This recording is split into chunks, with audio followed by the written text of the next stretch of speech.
పౌర్ణమి రోజున సాయంత్రం స్నానం చేసి సత్యనారాయణ స్వామిని తులసితో అర్చించి పాలతో చేసిన పాయసం, కలకండ, పండ్లతో నైవేద్యం సమర్పించాలి.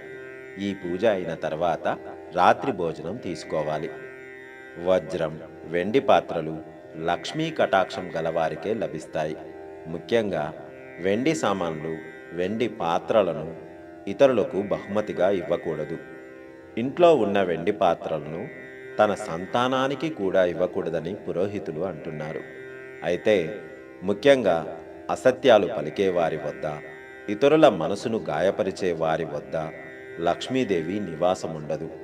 ఇంట్లో వెంట్రుకలు గాలికి తిరిగాడితే లక్ష్మీ కటాక్షం దక్కదు.